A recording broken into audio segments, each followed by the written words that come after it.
बम बम बोले दोस्तों। आज की हमारी कहानी का टाइटल है करनी का फल।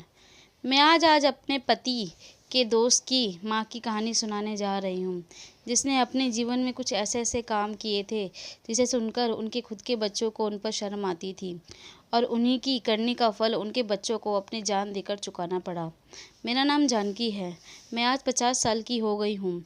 मैं आज अपने जवान बेटे की 13वीं कर रही हूँ। मैंने सोचा भी नहीं था कि भगवान मुझसे इस तरह से मेरे कर्मों का फल और हिसाब देगा। मैं आज भी जब उन बातों को सोचती हूँ तो मुझे अपने आप से ही नफ़रत होने लगती है। मैं जब 25 साल की थी, मैं बहुत ही खूबसूरत और पैसे वाली थी। मेरे पति की सरकारी नौकरी थी। हम दोनों अपने बच्चों के साथ बहुत खुशहाल ज़िंदगी जी रहे थे। मेरे 2 बच्चे थे जिनका नाम हर्षित और काव्या थे। पर मुझे पैसों का बहुत लालच था। अमीर तो थे ही हम, पर मुझे और अमीर बनना था। हमारे घर के सामने एक बहुत ही खूबसूरत घर था। मैं हमेशा से ही उस घर को अपना बनाना चाहती थी, पर उसके मालिक से हमारा आए दिन लड़ाई झगड़ा रहता था। वह मुझे बिल्कुल भी पसंद नहीं करता था।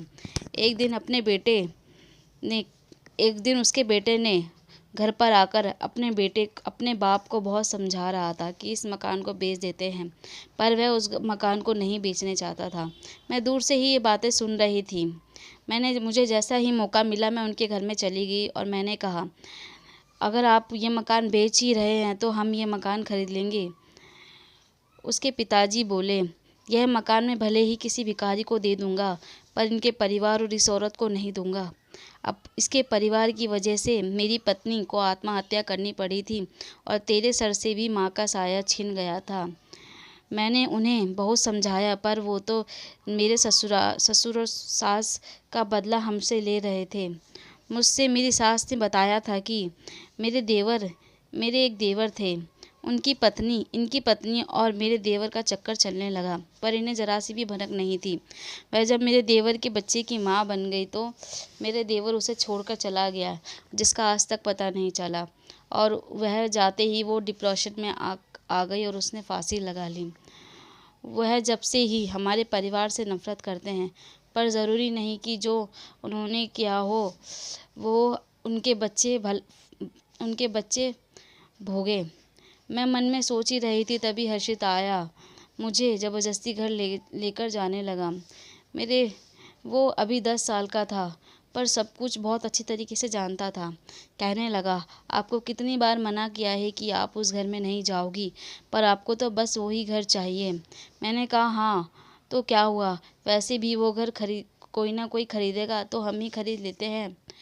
पर वो बाबा मान ही कहा रहे हैं। हर्षित बोला, यह नहीं तो कोई और घर खरीद लेंगे, पर आप उनसे दूर रहो। ऐसे ही कुछ महीने बीत गए। मैं उनके सामने ही रहती थी, पर मुझे पता ही नहीं चला कि वह घर कब बिक गया। हमारे सामने एक नया परिवार आकर रहने लगा, बिल्कुल हमारे जैसा। मुझे बहुत खुशी थी कि अब हमारे घर के सामने से कोई चिकचिकबाजी नहीं होगी। मोहल्ला बिल्कुल शांत हो जाएगा और हम आराम से ज़िंदगी जीने लगेंगे। हमारा बेटा हर्षित उनका बहुत अच्छा दोस्त बन गया था। कुछ हफ्तों में हम भी एक दूसरे को जानने लगे थे। उसका पति बस बिल्कुल भी ठीक नहीं था। वह बहुत पीता था, अपनी पत्नी को बहुत मारता था, ना तो कुछ काम करता था, और जो काम करता था वो सारा जुए में उड़ा देता था। काम भी करती थी और बच्चों को भी पढ़ाती थी, और रोज़ उसकी मार भी खाती थी। वो जब भी मुझसे मिलने आती तो कहती थी कि मेरा इस घर के अलावा कोई और नहीं है। मेरे माँ बाप ने मेरी जल्दबाजी में ऐसे इंसान से शादी कर दी जिसकी वजह से मेरी पूरी ज़िंदगी बर्बाद हो गई, और मेरे सास ससुर भी इनसे परेशान थे। इसी वजह से उन्होंने हमें शादी के बाद से ही अलग कर दिया था। पर यह घर ही मेरी आखिरी उम्मीद है।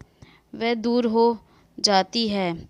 मैंने बड़ी मेहनत से यह ज़मीन खरीदी है अपने बच्चों के लिए। वह जब भी मुझसे बात करती थी रोने लग जाती थी। मैंने कई बार उसे अपने घर के बाहर भी खड़े देखा था। वह जब भी पीकर आता था तो अपने बच्चों को और अपनी बीवी सहित बाहर निकाल देता था, चाहे बारिश हो या धूप हो। मैं उन्हें अपने घर में बुला लेती थी। मैंने और मेरे पति ने उसके पति को बहुत समझाया था, पर वह नहीं समझना चाहता था। उसे पीने के अलावा कुछ भी नहीं समझ आता था। उसके बच्चे बहुत छोटे-छोटे थे। ऐसे ही कुछ साल बीत गए, पर अब मैं बीमार रहने लगी थी और मेरे पास इतना पैसा नहीं था कि मैं जल्दी से इलाज करवा सकूं। एक दिन हमारे सामने वाले की पति सामने वाले का पति मेरे घर पर अपने ज़मीन के कागज़ लेकर आ गया। वह बहुत पी रखी थी, कुछ होश भी नहीं था। बोलने लगा कि मुझे कुछ पैसे चाहिए, बाद में वापस करके ये कागज़ ले लूँगा। वो कागज़ देखते ही मेरे मन में लालच आ गया।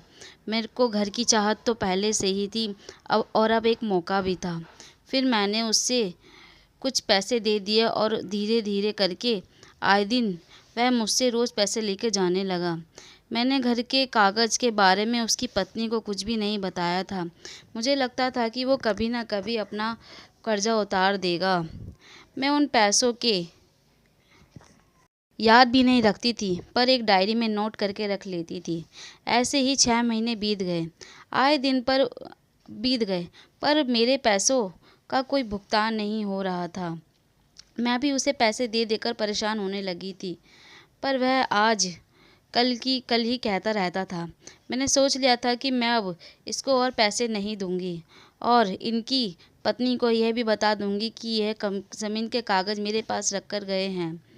मैं जब अपनी डायरी लेकर खोल के देखी और हिसाब लगाया तो 70,000 रुपये का भुगतान था।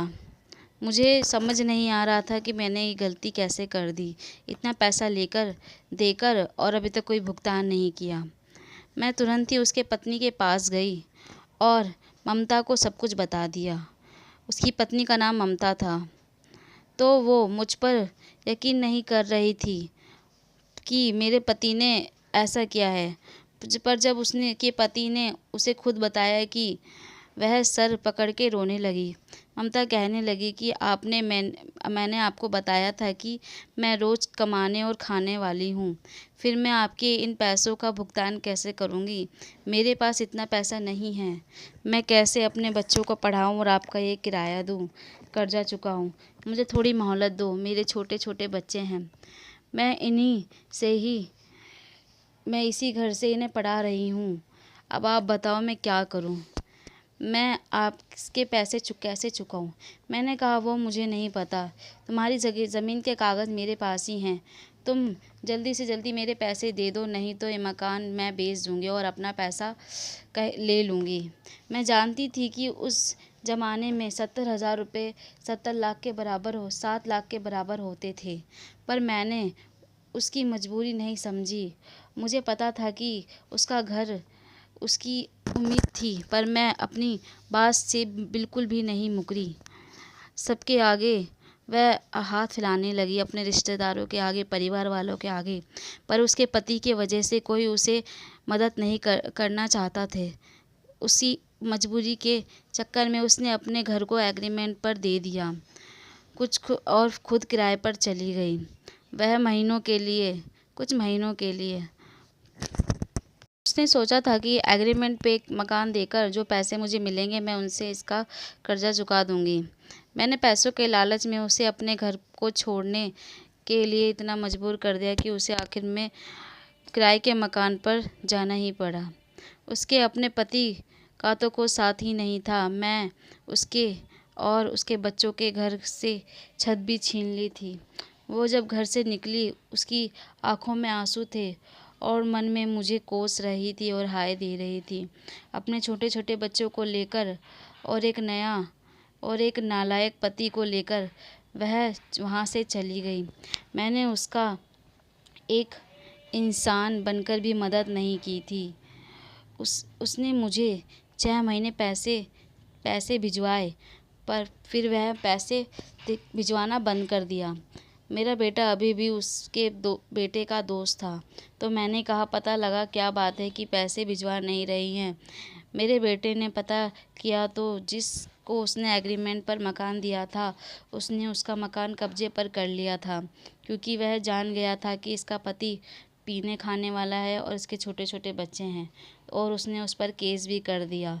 जितने टाइम तक वो केस चलता केस के पैसे वो नहीं दे पाती और फिर धीरे धीरे करके उसका मकान भी जाता रहेगा, जिस वजह से उसने अपने मकान को ऐसे ही छोड़ दिया। वह हमेशा के लिए किराए पर ही हो गई। मैंने इस चीज़ का फ़ायदा उठाया और जिसने उसे कब्जे पर मकान दिया था, मैंने उसे कुछ पैसे देकर वह मकान अपने नाम पर कर लिया। मैंने उस दिन अपनी जीत की बहुत खुशी मनाई, पर मुझे नहीं पता था कि यह मुझे बेऔलाद कर देगी। ममता आज तक किराए के मकान में रह रही है और मेरे पास इतना पैसा है कि मेरी 7 पीढ़ियाँ घर बैठकर खाएंगी, पर मेरी पीढ़ी तो बची ही नहीं। ये पैसे किस काम के हैं, इसे खर्च करने वाला ही नहीं रहा। मैंने कुछ साल पहले अपनी बेटी की शादी की थी, पर ससुराल वाले इतने निकम्मे निकले कि मेरी बेटी को रोज़ मारते थे। उसने एक बार भी हमें नहीं बताया और घर पे कोई जिक्र नहीं करा और 6 महीने बाद फांसी लगा ली। वो भी माँ बनने वाली थी। मुझे मेरी बेटी का गम सताने लगा और मैंने टेंशन लेने लगी। धीरे धीरे करके मैं बहुत बीमार भी पड़ने लगी। फिर मुझे कैंसर हो गया।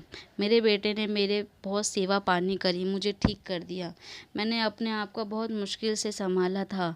मेरे पति ने मेरे हर सुख दुख में मेरा साथ दिया था और जो मेरे पति की सबसे बड़ी गलती थी, उन्होंने मेरे साथ गलत में भी साथ दिया था, जिसे आज उन्हें भी अपनी करनी का फल मिला है।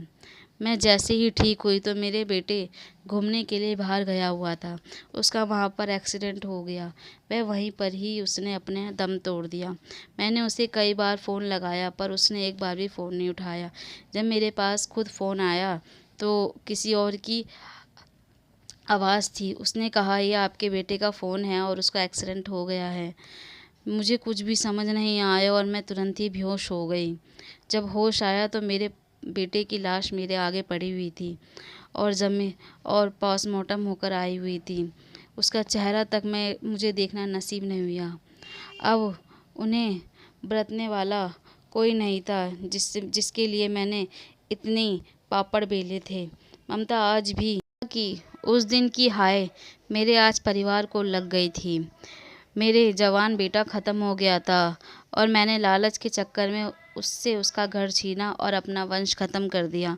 मुझे लगता था कि माँ बाप का किया उनके साथ ही जाता है, पर ऐसा नहीं था।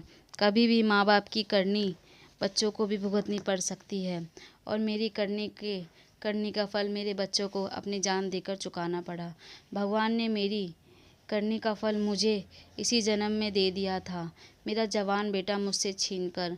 ममता भले ही आज भी किराए के मकान पर है, पर वह भरे पूरे परिवार में बैठी थी। मेरे पास घर और पैसा था, पर परिवार नहीं था, हंसी ठिठोली नहीं थी। मेरी बसी बसाई गृहस्थी ख़त्म हो गई थी। कर्म अच्छे करो या बुरे, इस दुनिया में वापस मिल जाते हैं। बस कर्म सही करो या गलत, वो आप पर तय करता है। मेरी गलत कर्मों का ही फल मेरे सामने आ गया। मुझे पता था कि मैं गलत कर रही हूँ, पर कर्मों का लेखा नहीं पता था और उसका पता मुझे आज चल रहा है, जब मेरे हाथ से सारी रेत फिसल गई है। मेरी कहानी में मुझे कर्मों का ज्ञान नहीं था, पर इस कहानी से आपको कुछ सीख मिल सकती है। जो आपके सही कर्म या गलत कर्म ही आपके आड़े आएंगे, जो आपको बहुत खुशी दे सकते हैं या बहुत दुखी। बुरे कर्म का फल हमेशा बुरा ही होता है। जैसे मेरे बुरे कर्म का फल मुझे आज बुरे कर्मों में मिला, वो किसी भी रूप में आ सकता है। जैसे मेरे साथ हुआ वैसा किसी और के साथ ना हो। मेरे बच्चों को मेरे खुद करनी खा गई। आपको भी पता है कि आप सही कर्म कर सकते हो, तो कर्मों को सही करो, भला करो। चाहे थोड़ा नुकसान आपका खुद का ही हो जाए, पर कि अपना हमेशा फ़ायदा मत देखो और कभी भी किसी का दिल मत दुखाओ। मैं नीता आपसे विदा लेती हूँ, फिर मिलूँगी अगली कहानी में। धन्यवाद।